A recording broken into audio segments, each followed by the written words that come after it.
2008년 10월 15일 수요일 캘리포니아주 리버사이드. 이날 아침 얀 피에트르작과 퀴아나 피에트르작 부부가 직장에 출근하지 않았습니다.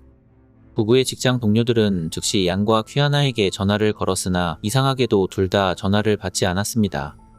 오전 9시경 남편 얀이 근무하는 군부대 상사가 경찰서에 연락하여 얀이 연락도 받지 않고 아침에 부대로 오지 않았다고 신고했습니다. 당시 근처에 순찰 중인 경찰관이 무전으로 신고 내용을 접수하고 바로 부부의 집으로 출동했습니다.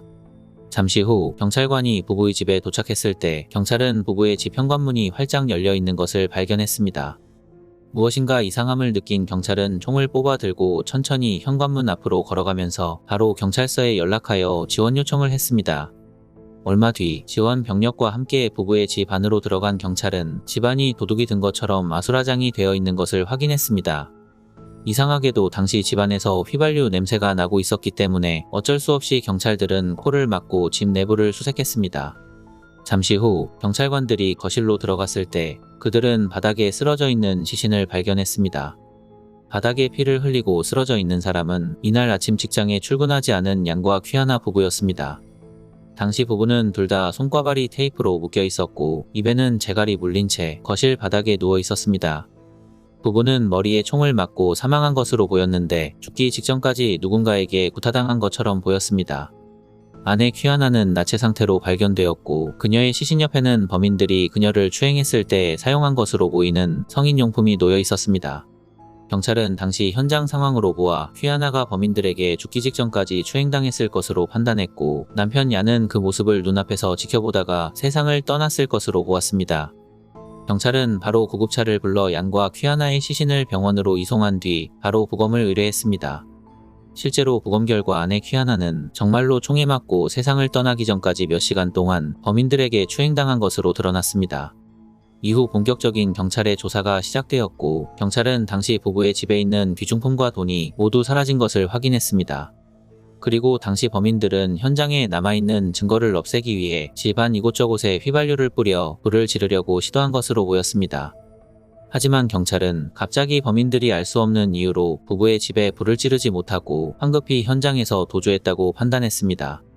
경찰은 집 주변에서 여러 개의 신발 자국을 발견했는데 신발 자국은 나이키 에어포스와 나이키 코르테즈 신발이었습니다. 경찰은 이 증거로 보아 부부가 2명 이상의 용의자에게 공격당했을 것으로 추측했습니다.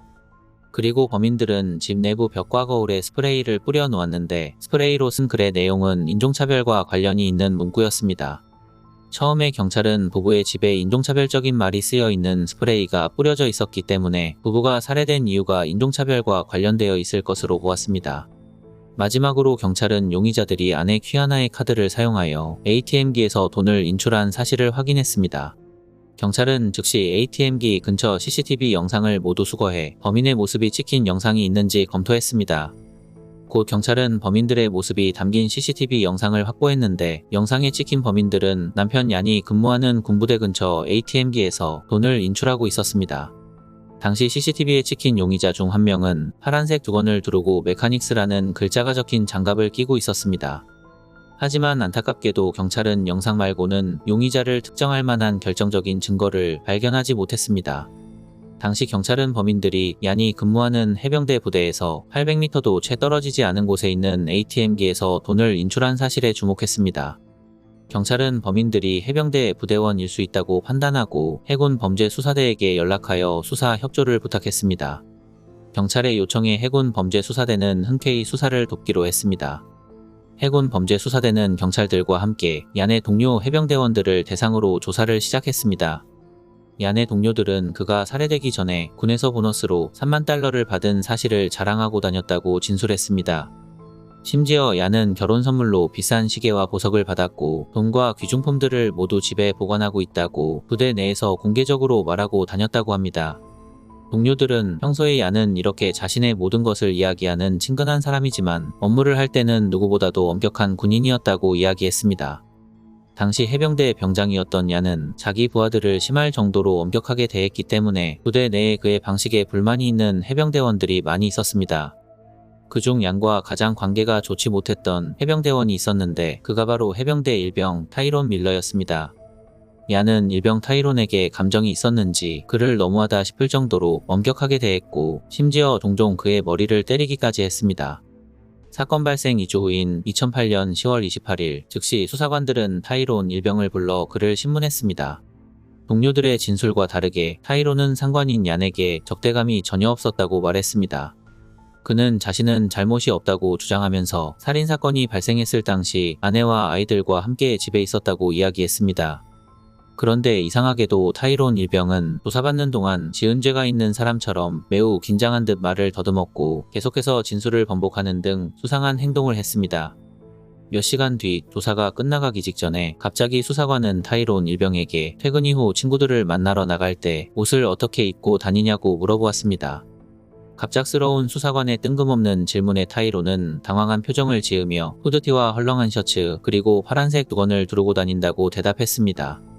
타이론이 말한 그가 평소에 입고 다니는 의상은 ATM기 근처 CCTV에 찍힌 용의자의 복장과 완전히 일치했습니다. 마지막으로 수사관은 근무시간 이후에 주로 무슨 신발을 신고 다니냐고 물어보았습니다.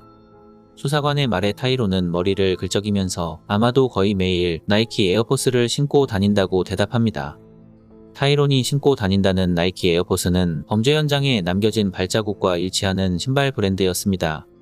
일단 수사관들은 타이론 일병을 풀어주고 집에 가서 대기하고 있으라고 지시했습니다. 이 정도면 타이론이 용의자라는 증거가 충분했기 때문에 수사관들은 그가 집에 돌아가자마자 즉시 그의 집에 대한 압수수색 영장을 신청했습니다. 몇 시간 만에 영장이 발부되었고 수사관들은 영장을 들고 타이론 일병의 집으로 향했습니다. 타이론의 집에 도착한 수사관들은 그의 이름을 부르며 초인종을 눌렀으나 타이론의 집 문은 열리지 않았습니다. 집 안에 사람이 있었음에도 불구하고 계속해서 문을 열어주지 않자 수사관들은 어쩔 수 없이 문을 부수고 집 안으로 들어갔습니다. 경찰이 문을 부수고 집 안으로 들어가자 타이론의 아내는 바닥에 주저앉아 비명을 질렀고 타이론 일병은 자신의 어린 딸을 방패처럼 안고 있었습니다. 이때 갑자기 놀란 타이론의 딸이 큰 소리로 울기 시작하자 어쩔 수 없이 타이론은 딸을 내려놓고 순순히 경찰에게 체포되었습니다. 즉시 경찰은 타이론의 집을 수색하기 시작했는데 수색을 시작하자마자 그의 집에서 피해자인 퀴아나와 얀의 카드가 발견됩니다. 이어서 살해된 부부의 보석과 소지품이 나왔고 타이론의 옷장 안에서는 얀의 해병대 정복이 발견되었습니다. 그리고 수사관은 파란색 두건이 가득 담긴 가방과 신발장에서 타이론의 나이키 에어포스 신발을 발견합니다. 마지막으로 수사관은 타이론의 침대 아래에서 부부를 살해하는 데 사용한 것으로 보이는 권총을 찾아냈습니다. 그의 집에서 발견된 증거들만으로 타이론이 부부를 살해한 용의자가 분명해 보였습니다. 그런데 그의 집에서 부부의 물건 이외에 최근에 도난당한 것으로 보이는 다른 피해자들의 소지품도 추가로 발견됩니다. 그의 집에서 다른 피해자들의 물건이 나오자 경찰은 타이론 일병이 최근까지 비슷한 범죄를 저지르고 다녔다고 확신했습니다. 불과 몇 시간 전 조사받을 때까지만 하더라도 부부의 사망사건에 대해 모르쇠로 일관하던 타이론 일병은 자신이 용의자라는 사실을 인정했습니다. 경찰은 즉시 타이론을 체포하여 구금했고 바로 그에 대한 강도 높은 조사를 시작했습니다. 타이론 일병은 조사가 시작된 지 1시간 만에 자신은 금품만 가지고 갔고 모든 범행은 에밀리 존 일병과 케빈 콕스 일병 그리고 캐사운 사익스 일병이 계획했다고 진술했습니다. 놀랍게도 당시 타이론과 에밀리 그리고 케빈은 모두 피해자 얀의 부하 해병대원이었습니다. 경찰은 즉시 타이론이 지목한 3명의 용의자를 모두 체포하여 조사했는데 어처구니없게도 그들은 모두 자신은 지켜만 봤을 뿐 살인에는 가담하지 않았다고 말하며 서로를 범인으로 지목했습니다. 경찰은 그들을 따로 분리하여 강도 높은 조사를 실시했는데 조사 결과 경찰은 얀과 퀴아나 부부를 살해한 용의자들의 추악한 본 모습을 세상에 공개했습니다. 사건의 주인공 얀 피에트르작은 1982년 2월 16일 폴란드에서 태어났습니다. 그의 가족은 그가 11살이었을 때 미국으로 이주하여 뉴욕주 브루클린의 벤슨허스트 지역에 정착했습니다. 어려서부터 애국심이 투철했던 얀은 2001년 9월 11일 미국에서 발생한 9.11 테러를 보고 큰 충격을 받았습니다. 그는 하루라도 빨리 국가에 헌신해야겠다고 생각하여 2003년에 해병대에 입대했습니다.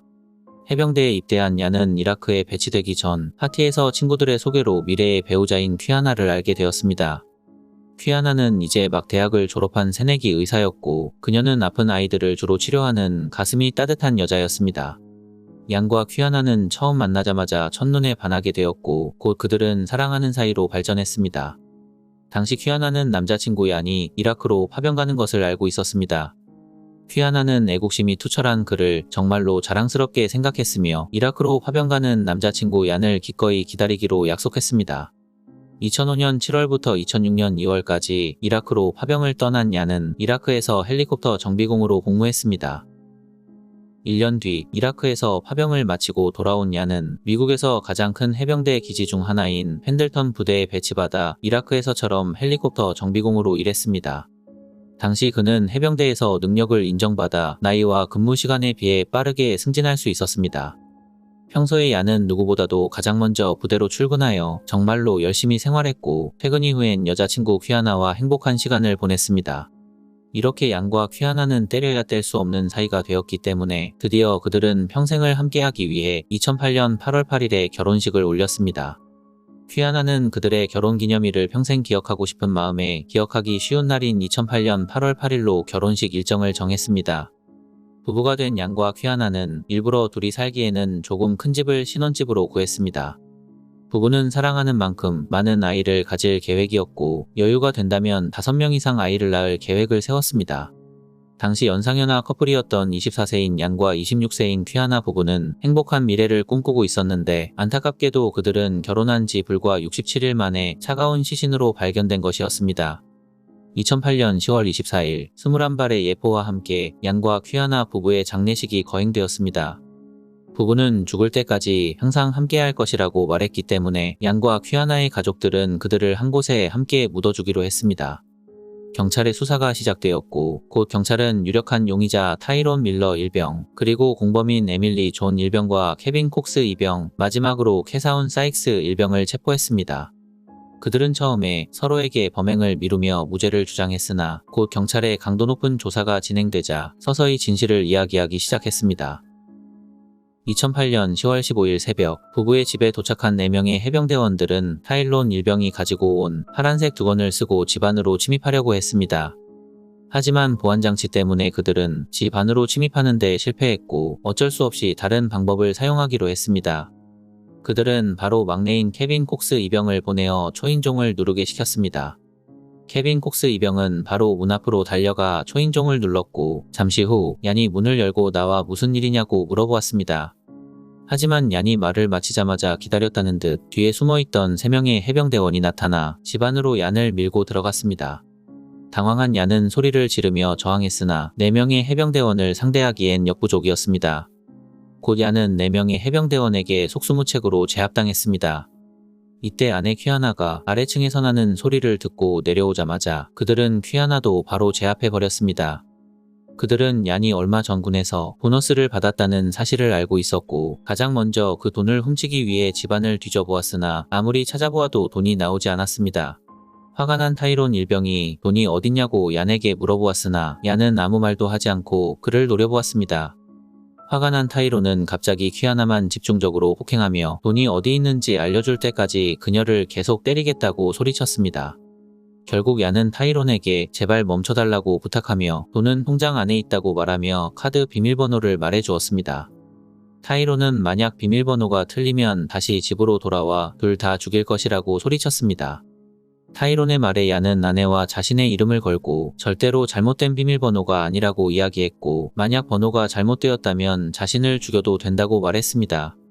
타이론은 사악한 미소를 지으며 얀이 이야기해준 번호를 받아 적었습니다. 이후 그들은 멈추지 않고 부부의 집을 뒤지며 집에 있는 모든 귀중품을 가방에 담기 시작했습니다.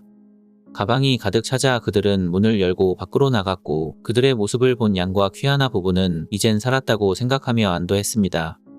하지만 갑자기 이때 캐사운 사익스 일병과 타이론 일병이 다시 집으로 들어왔고 그들은 아내 퀴아나 앞에 서서 그녀의 얼굴을 뚫어져라 쳐다보았습니다.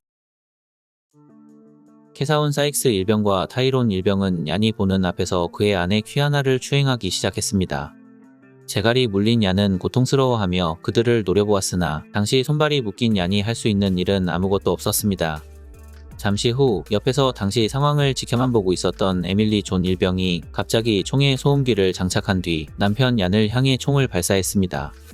남편이 총에 맞는 모습을 본 퀴아나는 눈물을 흘리며 비명을 질렀습니다. 얼마 뒤 추행이 끝나자마자 에밀리 존 일병은 아내 퀴아나도 같은 방식으로 살해했습니다.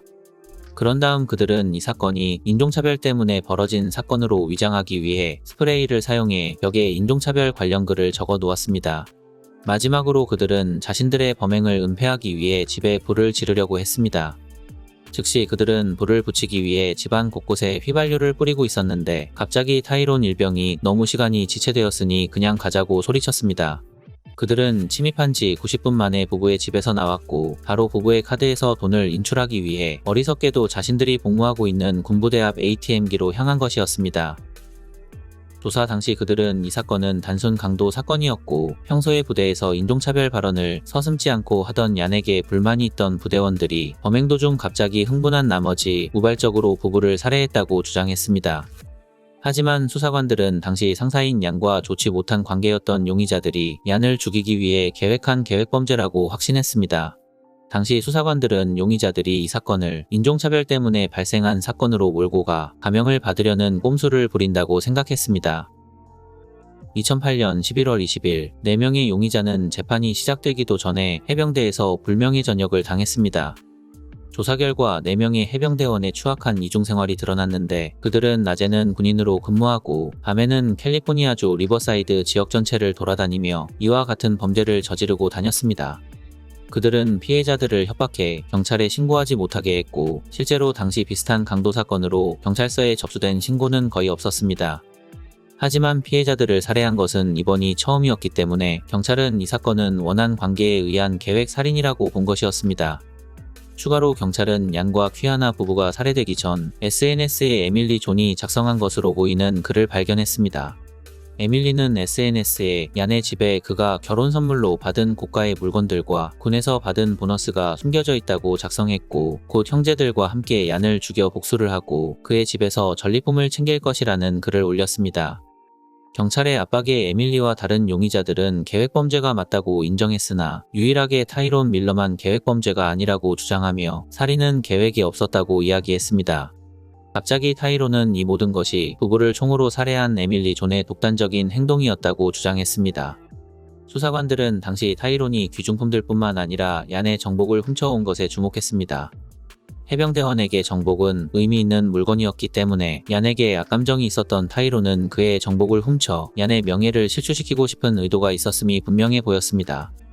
하지만 타이론은 얀의 정복을 훔친 것에 큰 의미가 없었다고 말하며 자신만이라도 선처해 달라고 호소했습니다. 2013년 3월 4명의 용의자에 대한 재판이 시작되었고 재판은 2014년 8월까지 진행되었습니다. 조사 결과 검사는 이 사건이 타이론 밀러가 주도한 계획범죄라고 주장했습니다. 결국 검사의 주장이 받아들여져 판사는 타이론과 함께 퀴아나를 추행한 캐사운 사익스와 부부를 살해한 에밀리 존 이렇게 3명에게 사형을 선고했습니다. 마지막으로 판사는 처음에 부부의 집 초인종을 눌러 남편 얀이 문 밖으로 나오게 유도한 막내 케빈 콕스에겐 가석방 없는 종신형을 선고했습니다. 형을 선고한 판사는 이번 살인사건이 자신이 27년 동안 판사로 근무하면서 본 사건 중 가장 비인간적인 사건이라고 이야기했습니다.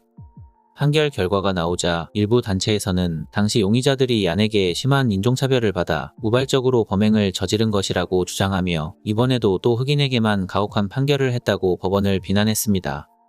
어처구니없게도 이 주장에 힘입어 타이론 밀러는 억울하다고 주장하며 항소했으나 당연히 그의 항소는 기각되었고 이어서 올라온 다른 용의자들의 항소도 모두 기각되었다고 합니다.